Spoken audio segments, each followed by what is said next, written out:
4 Degrees to the Streets is designed to empower anyone curious about places and spaces, not just persons with professional degrees or backgrounds. Here we will cover a host of topics, including transportation, health, housing, and the environment through the lens of racism, classism, and sexism, and give listeners the tools they need to overcome institutional barriers. Follow us on Twitter and Instagram at the 4 Degrees Pod, and tune in every other Tuesday where Nemo and Jazz keep it 4 degrees to the streets.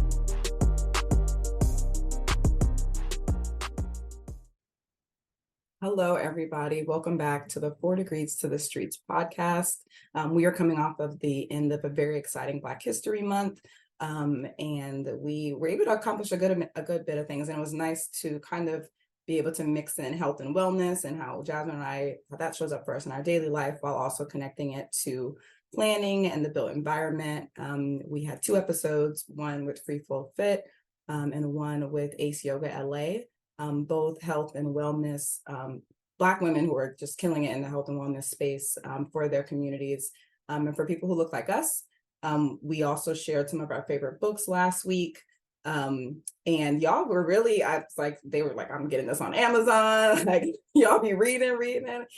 And I won't say my confession about that, but Jasmine also had a book we not get to mention, but Know Your Price, Valuing Black Lives and Property in America's Black Cities, written by Andre and Perry of Brookings Institute. And I think we've talked about, I cannot remember which episode, but we definitely referenced that book last year. So those are some of our updates. Jasmine, how are you doing? I'm doing well. I can't complain. Super excited that football is over and now we can only talk about basketballs on ESPN. So that brings me so much joy. How are you, Nemo? I'm well. I can't complain. The sun is out. You know, spring is I think next week is daylight savings. So just excited for that and can't complain. Well, we are very excited for the episode today. We have a special guest, Byron Nicholas, from New Jersey, and we will be talking about regional planning in the context of the Bipartisan Infrastructure Law. And the reason why we wanted to talk about this today is we really want Black and Brown folks to really know the scope of funds that are available and that are intentionally being targeted from the federal government, the Biden administration, that has set these intentional goals for the federal government to rectify issues of the past, especially when it comes to Black communities and harm that has been done. And a lot of times the way this information is presented, you have to try to access government websites or through organizations, and it's really not accessible. So really keeping with our mission of the podcast to translate planning terms and planning topics to all audiences, we hope we'll be able to share knowledge on the infrastructure bill, how it relates to transportation, and how these funds can make communities whole again. And if you remember, I think it was our last episode of season 1, where the money reside. If there's no money, there's no projects. And so it's good to see the federal government leading by example. And so before we get into that, I want to introduce our special guest, Byron, who has over a decade of experience covering a wide range of multi-modal planning, policy, funding, and design at the regional and municipal level. He served on the county's sub-regional representative. He served as the county's sub-regional representative to the North Jersey Transportation Planning Authority, NJTPA, which is the MPO for the region. He was also the vice chair of the Regional Transportation Advisory Committee, where he managed the transportation planning program and advised the county leadership on equitable transportation matters, including Infrastructure and Investment and Jobs Act, the county's ferry assessment, and the county's trucking study. Byron is a professional planner for the state of New Jersey, a member of the American Institute of Certified Planners, holds a Master's of Urban Planning and a BA in Environmental Design from the State University of New York at Buffalo, and is currently the Planning Accreditation Board, AICP Young Planner appointee. Byron is an active industry thought leader on transportation equity. So without further ado, welcome Byron, and tell us a little bit about what inspired you to seek a career in urban planning and how that has shaped your path.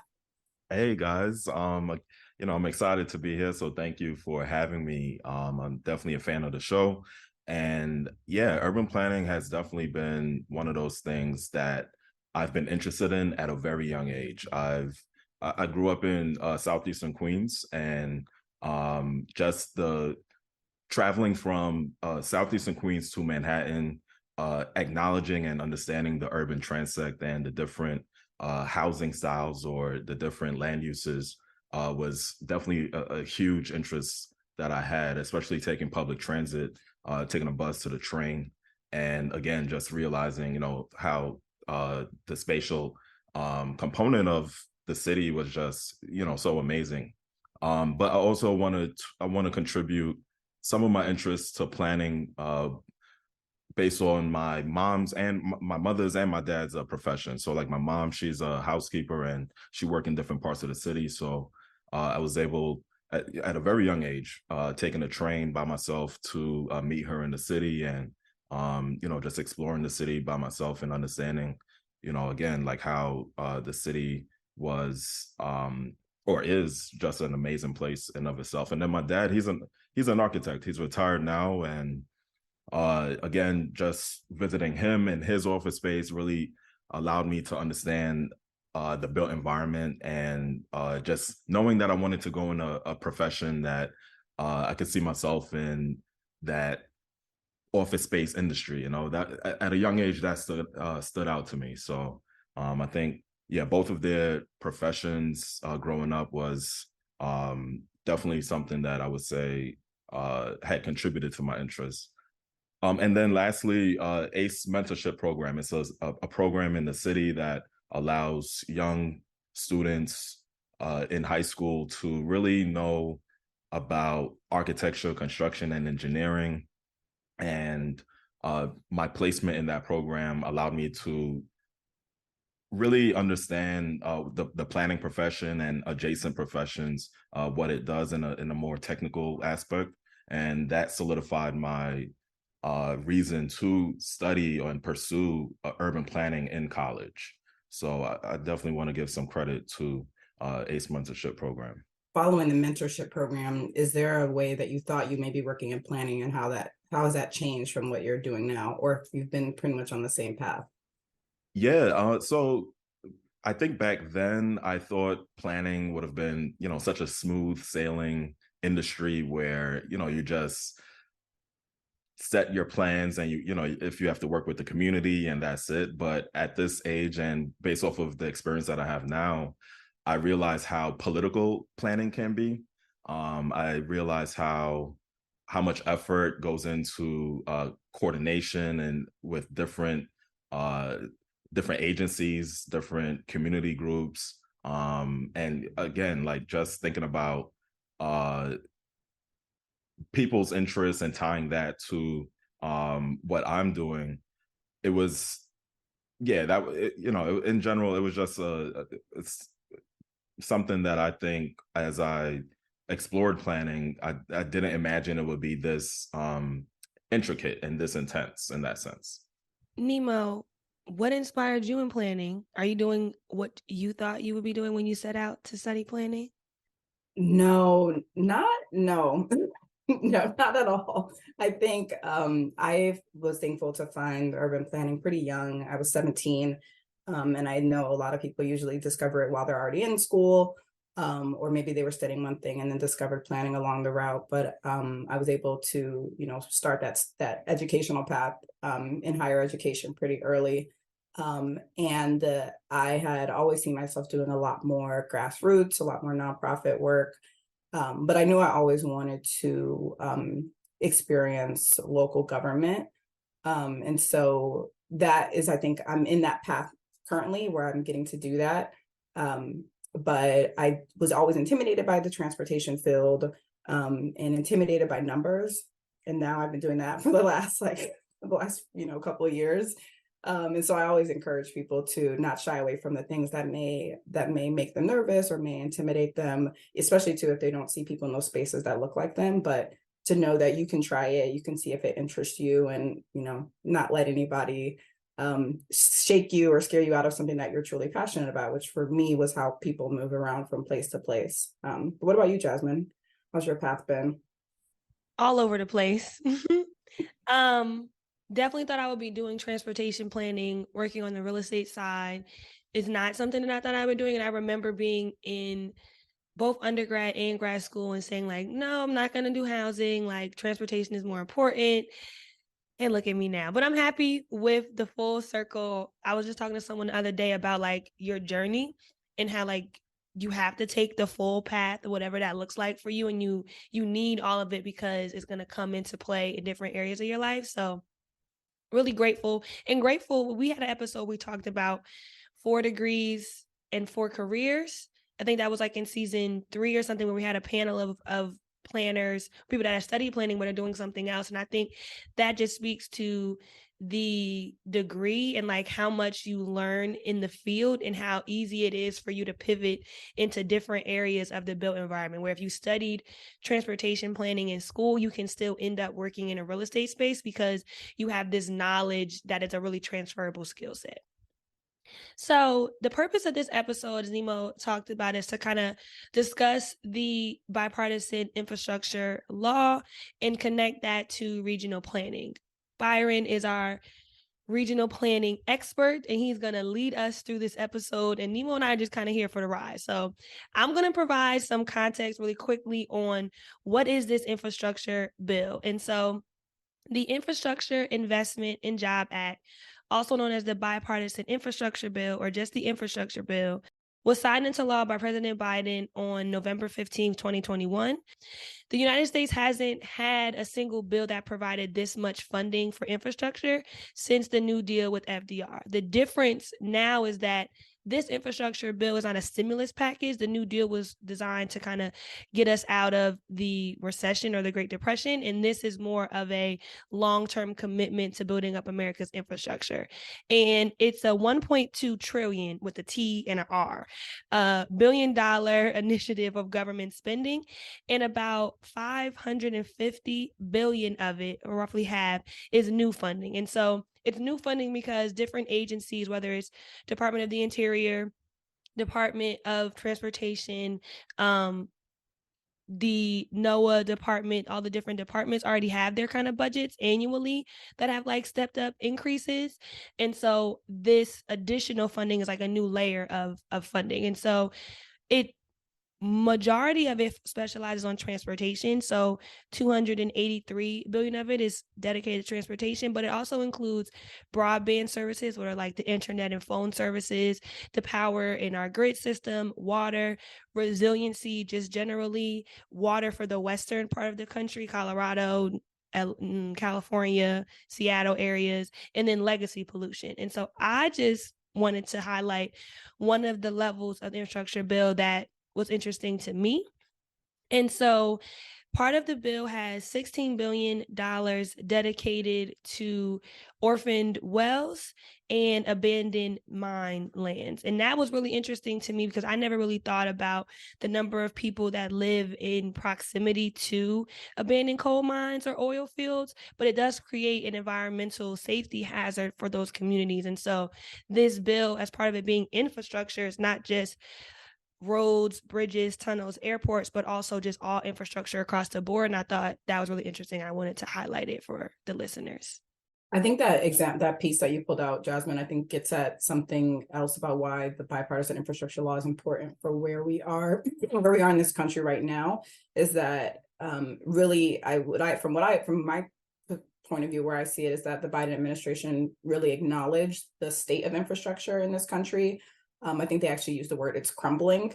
And so this is an attempt to repair and address it in an intentional way, which I think was something that he prioritized throughout his campaign. And I think this is part of him, holding to that, even though there's a lot of critique about it, which we'll talk about throughout the episode. Yeah, absolutely. And, I think previous bills were based off of maintenance. And, as you said, Nemo, this bill really takes a look at how we can do investments in our infrastructure to improve it for the future, so not just maintaining what we have, but to tie that into people's lives and to better people's lives. So we're going to connect it and just talk briefly about regional planning, because a lot of the transportation elements or the ground transportation elements of the bill are kind of directed towards regional planning providers. And so Byron, talk to us a little bit about what is regional planning specifically in the context of transportation regional planning? Yeah, so Plan Edison defines regional planning as a form of planning based off of geographic locations, right? So this usually comprises of a large area of land, which consists of multiple cities and counties. In the United States, regions can also cross state lines. So we see this in, for example, RPA, right? That's the Regional Plan Association, and that covers the tri-state area of New York City, which includes New York, New Jersey, and Connecticut. And then we see other types of regions that may just stay within state lines, such as MPOs, the New Jersey Transportation Planning Authority, which just covers the northern section of New Jersey. Learning about the structure of MPOs, also known as metropolitan planning organizations, where I did my undergrad in Seattle, and then doing my grad program in Jersey, and then now being in the DC area. So my understanding of how they operate in the context of regional planning has like shape shifted. But what's important to know is that many MPOs, metropolitan planning organizations, exist within regional councils or regional planning bodies. And their responsibility is to provide input and review and really have a hand in the planning and implementation of federal transportation funds and regional transportation planning broadly. And what made this a requirement was the Federal Aid Highway Act of 1962. And so in response to the creation of highways in this country, the federal government mandated that MPOs must exist in urban areas that have over 50,000 people. And living in large urban areas, 50,000 people doesn't sound like that much for an urban area. And so, but maybe that's a good thing, because that means that there's more involvement in regional planning, even for areas that may not be booming and bustling with high populations, but they still need regional planning and connectivity and mobility too. And so there are a few things that made regional planning and regional councils have more of a hand in it. And so one of that is the 1965 Housing Act. And so that was able to allocate through underwriting that funds are distributed to regional councils to do studies, data collection, and prepare regional plans and programs. Also, the Demonstration Cities and Metropolitan Development Act of 1962 also stimulated the establishment of these councils by requiring that they review all local applications for federal funding. And so when we start talking about some of the transportation elements of the Bipartisan Infrastructure Law, we'll see how that comes up too, because even though local governments or municipalities may be applying for this funding, they still have to tap into these regional councils and these council of governments and their MPOs to get buy-in. And then lastly, the Circulator A95, that was another piece of law that allowed them to to expand their functions. So it wouldn't just be transportation federal funding, but also housing, water and sewer development, citizen participation or community engagement, and parks and recreational type of planning. And so we wanted to use we wanted to look at an MPO and a regional council in the country. So one that we looked at was Southern California Association of Governments, to really see the day-to-day responsibilities of what they do. Because even, like I said, being in the field, it's been a little bit gray, and I've interacted with them in different capacities, whether it was, knowing when their monthly meetings are, and knowing how people are selected in local governments to be part of the regional council. So in DC, for instance, there's as Byron mentioned, the state lines. So we have in DC, the Metropolitan Washington Council of Government. I can't count how many different municipalities and counties and states that are represented on that board, and leadership from these towns that have all varying different priorities. And especially in DC, not being a state, a lot of times those municipalities can look at us like, well, y'all aren't a state. Like, what do you like? We have different priorities here, and we serve different populations. And so sometimes that can be contentious. But some of the things that we looked at for Southern California Association of Governments, they look at strategy. So they develop community strategies to address environmental issues like greenhouse gas emissions. They also maintain a continuous, comprehensive, and coordinated planning process, so that some of that regional planning we were talking about. They also authorize regional agencies for intergovernmental review. So for federal funding, And they're also responsible for looking at waste treatment management plans and preparing housing needs assessments for the region. The thing that's so interesting about regional planning is just that, like how many local jurisdictions and counties are involved, right? So take, because I know Jersey the best, like take North Jersey Transportation Planning Authority, for example, and they're just North Jersey. So I think that's just Essex, and you can correct me, Byron, is it just Essex County and up, or is Union County also included? Yeah, Union County is also included, Monmouth County as well. So it goes pretty Okay, so central that's a Jersey. perfect example. So it starts in Monmouth County, which is like the beach. And then I'm not going to say Jersey Shore on here because that's not what we subscribe to. But that's the beach all the way north, right, to Bergen County, which is like right outside of New York, Jersey City. And so just think about how different those landscapes are. Monmouth County probably has average age of like 45. Bergen County might only be like 36. There's probably more children living in Monmouth County than there are in Bergen County. Bergen County has way more transportation options. And so it's like, then you have all these different towns. Monmouth County has a lot of towns that are still very suburban in nature. In Bergen County, almost all of them are cities. And so it's interesting that they work together to work in the region, because people who live in New Jersey or live in the region commute between those two places. You can spend a day, you can live in Monmouth County and work in Bergen County, and you're going to be going through Middlesex and Union counties and Essex counties to get there. And so I love regional planning for that reason, is that these different entities come together and they say, for the betterment of this area, not just my city, not just my county, but for the betterment of this larger area, we want to have a coordinated effort of our planning goals. And I think regional planning is one of the more dynamic areas of urban planning for that reason. So you have all these different people who have different goals, different constituents, different populations that they want to serve and want to protect, but they have to work together in a coordinated effort, just because we're all connected, whether through employment or through water or through transportation, we're connected regardless.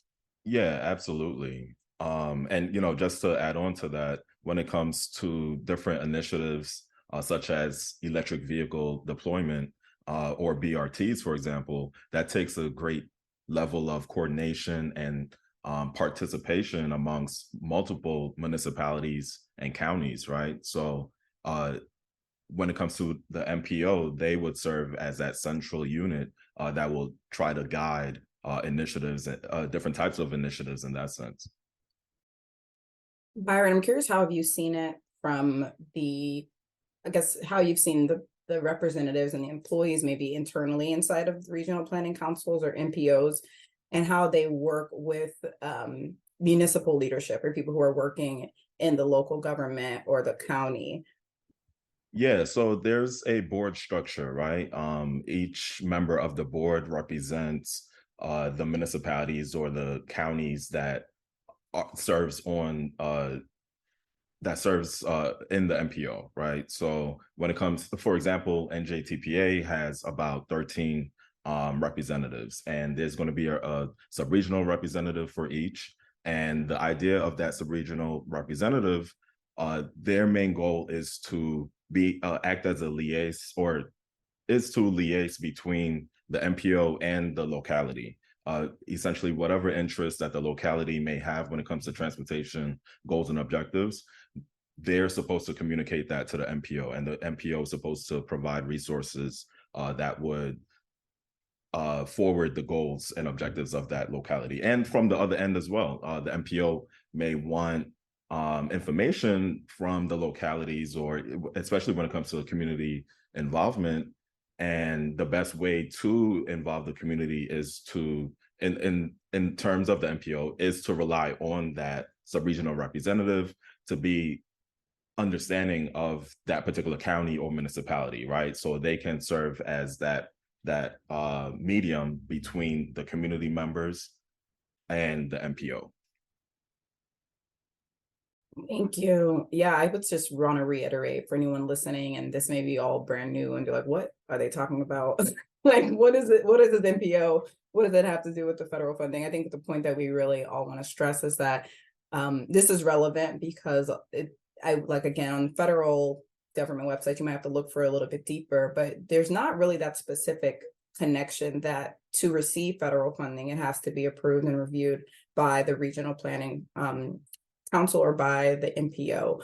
And so in this episode, we want to make that connection that yes, there is all this federal funding that is coming, but regional planning plays a crucial role too. And so Byron, I wanted you to talk a little bit more about the transportation pieces involved in the bipartisan infrastructure law. Yeah, so again, this infrastructure law is, I think, very impressive, right? It's reauthorizing prior programs. It has, as Jasmine mentioned, $1 trillion plus dollars, where 110 billion is invested in roads and bridges, $42 billion just in airports and different ports, 15 billion in electric vehicle investments, 39 billion in public transit, $66 billion in passenger and freight rail, $11 billion in transportation safety, and $1 billion in a Reconnecting Communities pilot grant program. And as I mentioned before, it reauthorizes the Fix America Surface Transportation Act, which is the FAST Act that was initiated, I believe, during the Obama administration. So what does this all mean, right? This is a lot of money that's being allocated towards counties, NPOs, municipalities. One within this bill, it's the largest federal public transit investment. It has the largest clean energy transmission investments, where there's investments to improve public safety and climate resilience.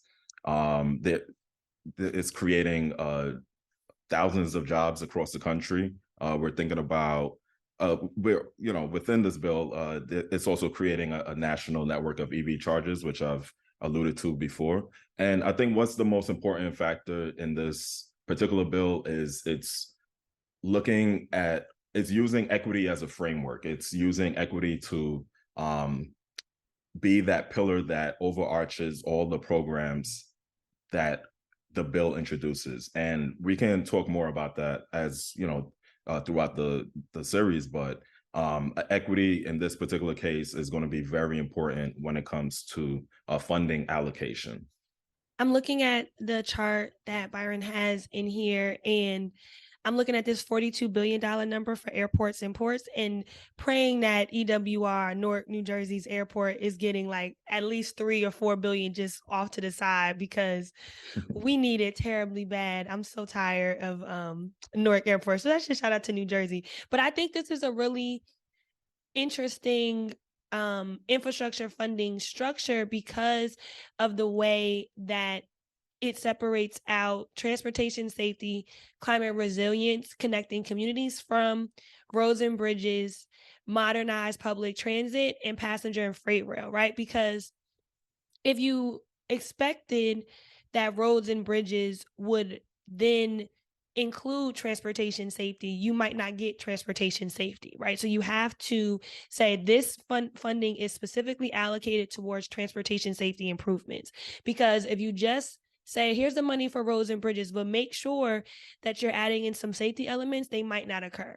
And so I think that is really insightful to say we want to make sure that these investments are improving places and not just shoring up infrastructure, shoring up deteriorating bridges and tunnels and airports, but also making sure that they're coming back better than they were before. And I think the website for this bill is like building back better or something that's truly impactful, because you can just redo it, right? You can just fix the bridge, fix the highway, fix the airport without thinking about the climate or thinking about safety in any way that's meaningful, or equity in any way that's meaningful.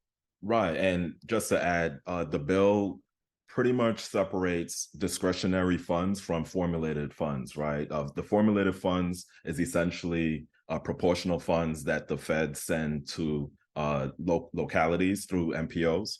But then the discretionary fund program, which is pretty much the grants, it takes a look at how we can rectify some of the wrongdoings we've done.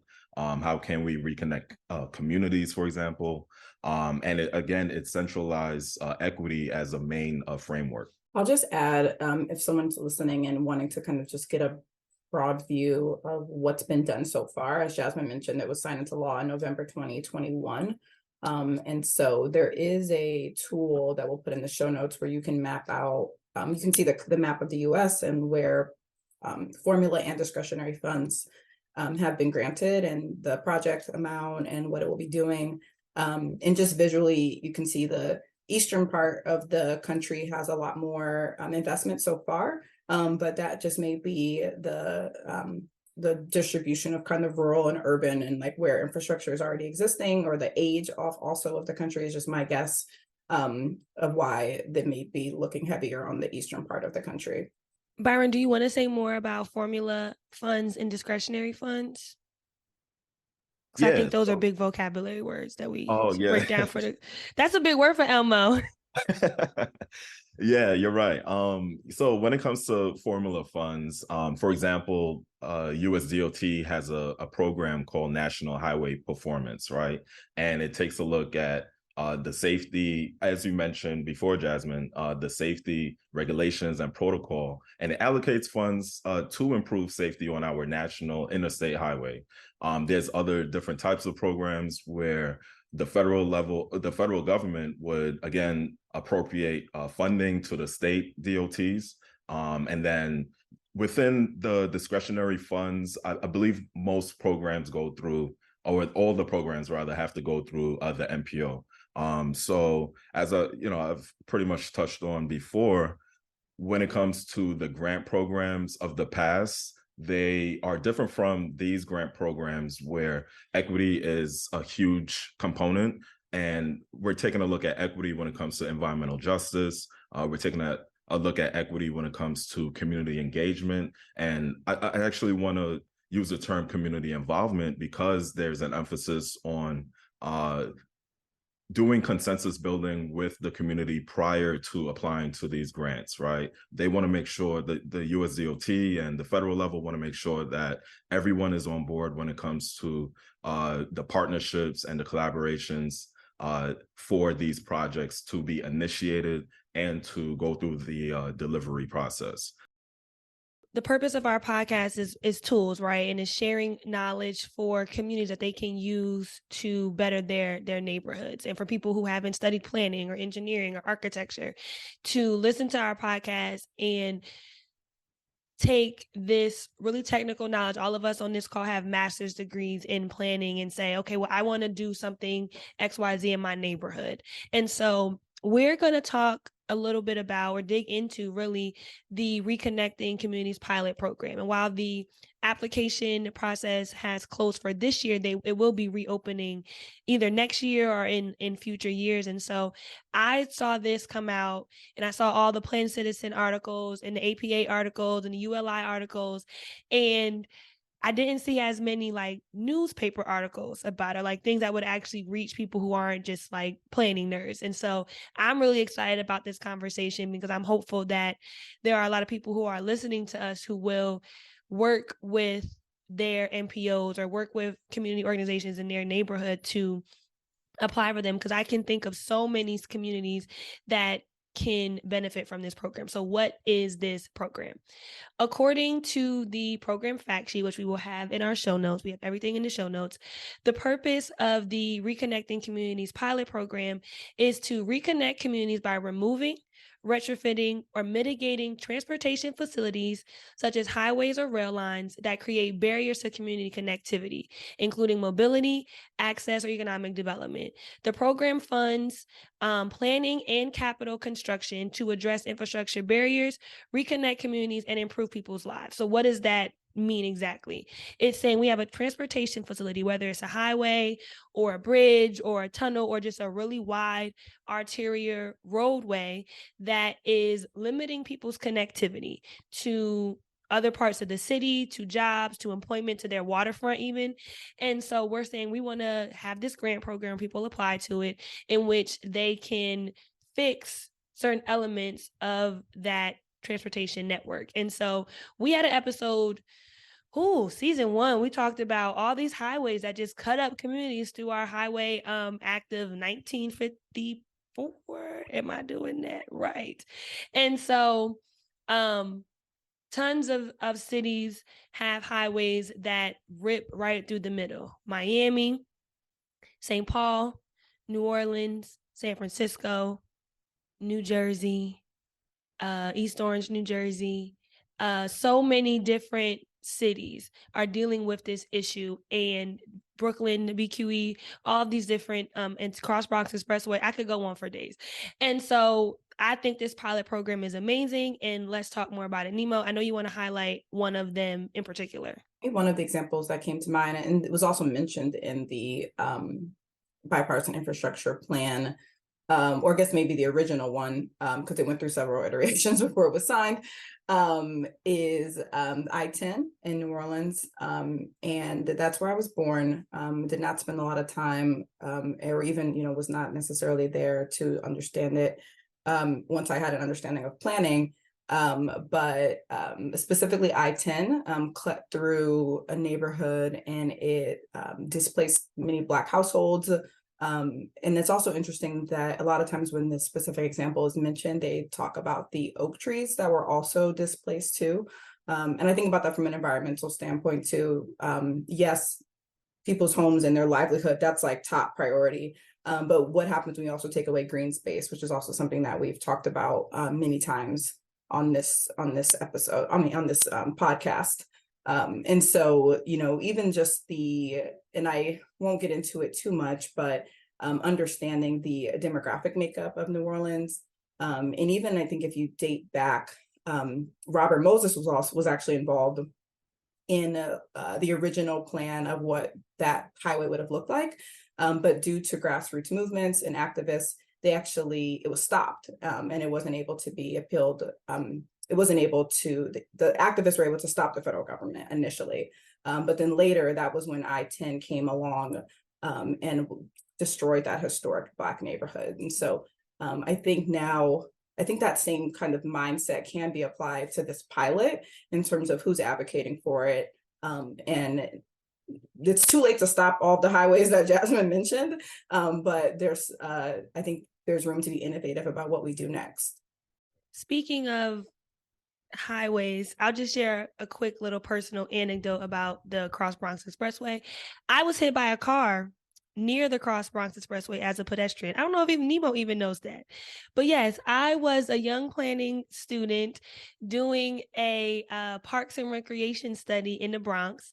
And there's a park that it's an elevated park near the Cross Bronx Expressway. And so there's like an off ramp of the Cross Bronx Expressway near the exit of this park.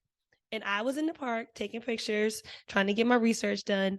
And I exited the park and I was going to use the crosswalk. It's not a stop sign when you come off the Cross Bronx Expressway into this neighborhood in Crotona Park of the Bronx. It's just there's not a street light. There's just a stop sign.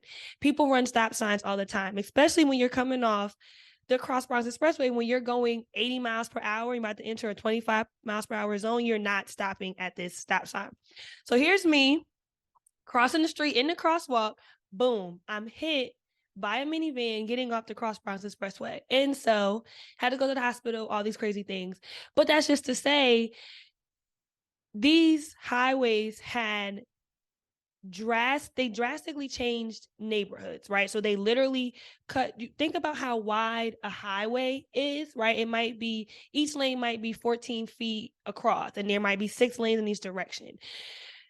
That's a whole community that was living there before you decided to cut through the middle of it. So there's, beyond displacement, like, I think there needs to be, it's like displacement times 4. It's like way worse than it, because you literally obliterated the buildings, the institutions, the churches, the communities, the networks. And then, especially in the context of New York, speaking of books, The Power Broker is an amazing book about Robert Moses in New York City and the work that he did, and the good and the bad and the ugly of all of it. But in the context of New York, there was no we're taking your house. Here's another place for you to go. Like, it just was, you're going because a lot of them are renters. So your property owner gets the money. They could do whatever they need to, but you as a renter, figure it out. And so communities just really disappear and that network is gone. But on a today level, it's really a safety hazard. Like, me, I'm okay, thank you. But like, that could have been way worse. And I don't have the statistics of how many accidents and all that stuff happened. But even not just the highway, but the community immediately adjacent to it are experiencing those transportation safety issues. And so I just wanted to share that little story. As you mentioned, Jasmine, like there's the traffic safety component, and then there's also like the health and social implications, right? And as we see within the Bronx as well, like there's major adverse implications of the Cross Bronx Expressway and the traffic that's there and the vehicles that are contributing to air pollution and noise pollution. But let's focus on air pollution, right? There's a disproportionate amount of children with high asthma rates in the Bronx that is pretty much comes from the Cross Bronx Expressway and other highway development within the Bronx. Yeah, I'm looking forward to seeing all of and I'm wondering, I tried to look it up and see, the data hasn't yet been published of how many people applied to this first round of applications and like what were the applications, but I'm so curious to find out. And so speaking of the application process, Byron, if you can, I want you to talk about what that looks like. Who are the eligible applicants? What do you need to do to apply? What are the different structures? As much as you can share. Yeah, so the eligible applicants for the Reconnecting Communities pilot grant program are states, units of local government, tribal organizations, NPOs, as we spoke about, and nonprofit organizations. Essentially, the program requires some type of eligible facility to be mitigated, and those eligible facilities can include barriers to mobility, access, or economic development. They'll take a look at high speeds, grade separation facilities, and other factors. And there's a difference between a capital application and a planning application. Can you talk about that a little bit? Yeah, correct. So for the planning grant application, the applicants would have to be a state, unit of local government, tribal government, NPO, and nonprofit organization. But when it comes to the capital construction applicants, it must be the facility owner. So it has to be, for example, if it's the Cross Bronx Expressway, whoever is the owner of the Cross Bronx Expressway in this case, it is New York State, right? And so for planning grant applications, essentially you're given a less amount of funding, but it's to really assess what the issue is and how that can be resolved through a comprehensive planning process. The capital construction grant provides millions of dollars, multi-millions of dollars to essentially mitigate the issues that particular facility has. So to be eligible for the capital construction grant, you have to have some type of planning component tied to it. In the capital construction grants, is there like a matching that's required by, like if the federal government says, okay, we've approved you, does the local government, whether that's the state or your county or municipality, have to match, or is that an optional thing? Yeah, so it is a requirement to have a matching amount of 20%. That 20%, and that's again something that I think the USDOT is being very flexible with, where they are understanding that not every municipality or every applicant rather would have the same resources, right? So the 20% match can be in-kind personnel dollars, which are pretty much allocated time towards a project. And there's some of the factors that would be considered that for that 20% match as well. I think that's amazing. When I was reading it, I don't know which project it was, but I think the governor was saying like, yeah, we're definitely going to be able to support this because they care about the same thing. And I think that's wonderful to see the local governments and the federal governments aligning with like the community concerns. I want to just highlight, I know we've talked a lot about highways, but I don't think all the projects have to be highways. They could just be a really challenging roadway or boulevard or something like that, correct? Yeah, correct. So it could be an airport, it could be a rail facility. And just to point out, there's another program that looks directly at how rail facilities could be mitigated. But in this particular case, as a pilot program to reconnect communities, they've also included mitigation efforts for, again, rail facilities and other types of entities that may contribute to separating people from, their networks or their economic jobs and stuff like that. I think it was literally just a few days ago that USDOT announced some of the winners of the Reconnecting Communities pilot, literally in the midst of us planning for this episode. So that's perfect. But they awarded 39 planning grants and 6 capital construction grants. And so like you were saying, Jasmine, it may not be a specific, like something physical you can see, but it will help a lot of governments or organizations be able to do planning and create recommendations. And I think as we are going through this episode, feel like I'm getting all these ideas and I'm getting all this inspiration for what the funds could be used for. And so I'm excited to dig in. Maybe we'll do a follow-up either in a later episode or a post to share a little bit more about what was awarded in this first round. So we talked a lot about the infrastructure bill, and in particular, the Reconnecting Communities pilot program. I want to get some feedback from Nemo and Byron. Do you think it's enough? What are you excited about? What are your concerns? Let's talk about our responses. So Nemo, give me kind of your bigger thoughts about this pilot program and the bill in general. Yeah, I think coming into doing this episode, I had a lot of thoughts about it not being enough. So there's no way that it could have ever been enough when we look at the scale of the issues. And I'm, appreciative of the personal examples that we all shared a little bit earlier. And so now I'm in a more of a, optimistic space, which is kind of rare. I feel like usually sometimes at the end of our episodes, I'm feeling a little bit like, man, like the ways of the world, but I'm actually feeling optimistic and energized thinking about how this can be applied moving forward. I'm looking forward to, like I said, digging into what was awarded. I know one of the specific capital projects that were awarded was in Buffalo, New York. So they got $55 million to build a new highway cap over the Kensington Expressway.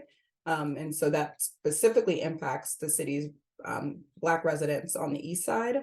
And so with that plan, they'll be able to connect some of those roadways and create green space and they specifically mentioned safer pedestrian crossings. And I hope that also slows down speed, because as we know, speed kills. And so in the example that you were giving, Jasmine, about the Cross Bronx Expressway, if there was just a way to slow down speed before going into a neighborhood. I think about the new Frederick Douglass Memorial Bridge that was completed in DC. And a lot of people were saying, they're like, oh, the road, like the I can't think of the word for it, but like the traffic pattern, they're like, it's a little weird. And the more that I drive on it, I'm like, oh, this actually makes sense. Like, shout out to D-Dye and that in that bridge, because you're going into Navy Yard and you're going into like high commercial areas, you're going into residential areas. And there's like no way you can speed across that bridge and go into that neighborhood. You're literally having to go 25 miles per hour, maybe at night when there's nobody around, unfortunately. But the times that I've been on it, it's kind of curves in a way where it slows down. And I think that's an intentional design mechanism that makes connecting a bridge and a highway into going into a neighborhood a little bit safer. So that was a rant. I'm done. No, we love it. I didn't know that was called the Frederick Douglass Memorial Bridge. When you were talking about, I was like, where is that? But cool. I like that. I like Navy Yard area. Byron, do you want to share your feedback also, or your kind of takeaways? Yeah, so I've had an opportunity to interview some planners and community advocates in an APA article about the Reconnecting Communities grant program.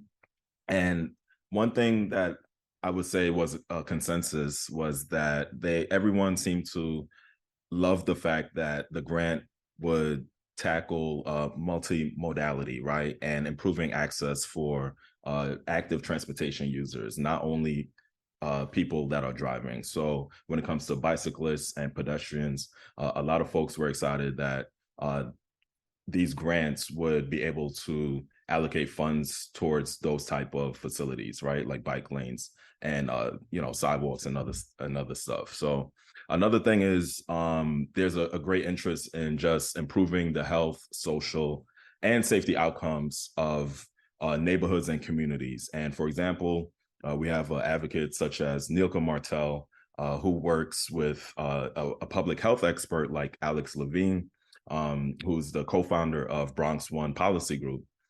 They've successfully campaigned and worked with elected officials to say, hey, the car traffic, the vehicular traffic that's traveling on the Cross Bronx Expressway and other highways within the Bronx, they're leading to adverse health outcomes for people within our community. And so they essentially didn't use the Reconnecting Community pilot grant program, but they used something very similar, the RAISE grant, which they've received $2 million for. And just to mention, the grants are tied together. And again, this is something that I think USDOT was very mindful of. I think that's always important, is to remember that like there's multiple opportunities out there, right? And so even though this one says Reconnecting Communities pilot, if there's other grant opportunities that are transportation safety, it's all about being strategic and saying, no, this title isn't exactly about capping a highway, for example, but we can couch this as a transportation safety kind of initiative. I'll take a interesting approach, and I'll just think about the success of a highway covering project that we've all seen in our lifetime before, and that's the Big Dig in Boston. And so this started in the 90s, where Boston had elevated highway, Interstate 93, that ran through downtown Boston, and it kind of, like in most cities, created a barrier to their waterfront and separated neighborhoods in their city. And so throughout the 90s and the early 2000s, Boston DOT, or Massachusetts DOT, set out to put the highway underground. So they took an elevated highway. Instead of making it at grade, they went underneath it. So it's a collection now of tunnels that go through the city. And I was actually surprised at how few like pre and post studies had been done beyond like the cost of the project, but like measuring air quality before and air quality after, noise pollution before, noise pollution after. But what we can say about it is it created 45 parks and plazas. It connected the downtown to adjacent neighborhoods and to the waterfront. It was replaced by the Rose Kennedy Greenway, which now is a tree-lined boulevard with several miles of sidewalks, street lights, trees, and plazas.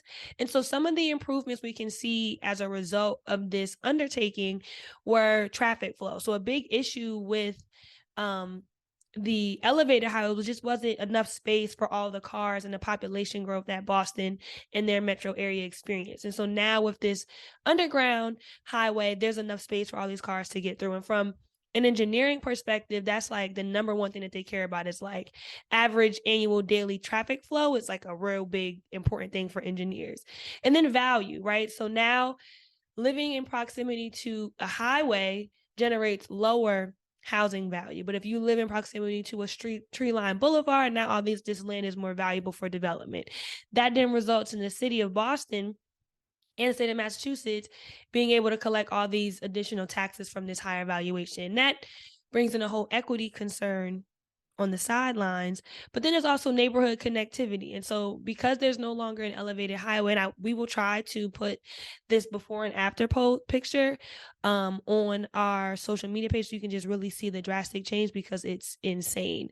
And I have never really had the pleasure of going to Boston yet to see it. But the physical connectedness. And so I'm left with the question of, is removing a physical barrier enough to truly connect neighborhoods? Like, yes, they're physically connected, but to the point of displacement 2.0, those populations are long gone from downtown Boston. The population that was there in the 50s and 60s when that highway was built, that population has moved on to different parts of the region, different parts of the country. And so the community that you're now connecting is a new community, and they're going to be able to reap the benefits of that connectivity. Not to say that you shouldn't do it, right? Because it does create all these health concerns and environmental concerns, but that is something to be cognizant of.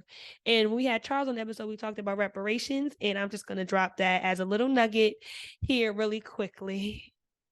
That's exactly where my mind was going. Like, yeah, it's so complex.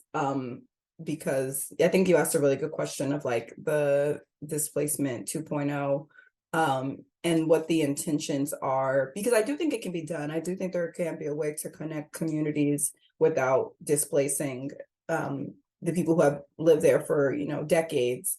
But it's really the intention, and that's something that I've been thinking about a lot in terms of equity. I think sometimes we'll say we'll do things in the name of equity, but we don't actually involve the people who we're intending to serve, which I think Byron made that example earlier of like engagement versus involvement. And I think that could do wonders for these types of projects. And like you said, it doesn't have to be through the specific pilot, but I think this is a good framework of how to even think about what projects we should be doing and what projects we should be using resources for. Yeah, and I've had the opportunity to hear Joy Bailey Bryant, who's the president of Cultural Resources. I heard her keynote at Smart Growth America Equity Summit, and she mentioned something that was so profound. Like, usually we talk about placemaking, but she mentioned that we should be mindful of placekeeping, right? So planning for folks that are already in those neighborhoods, right? And there's a lot of different strategies that I think we're developing as we speak that can help keep people where they are and not lead to any type of displacement, or just in general plan for folks that are within the community that doesn't lead to gentrification. We could probably keep going. We could keep bouncing all afternoon with how much this connects, and and how to do it better, but for better too. And I feel like planning, it feels like almost in its nature to your planning, and you think it's going to be different. But I think the placekeeping example you just mentioned, Byron, of like, well, how can you plan and the people don't have to change? The people who make up that space don't have to change. Well, with that, my mind is just going with all the different topics, and I really enjoyed this episode and getting to talk about some of the more technical planning pieces, but then also what that looks like on the ground. So just thank you so much again, Byron, for joining us. We hope this will not be the last time that you come back. You are now part of the 4 Degrees family. And so I think there are a multitude of topics that we could talk about in the future. And we drop episodes every other Tuesday, and you can follow us on Instagram and Twitter at the number 4 Degrees pod. Peace out, y'all.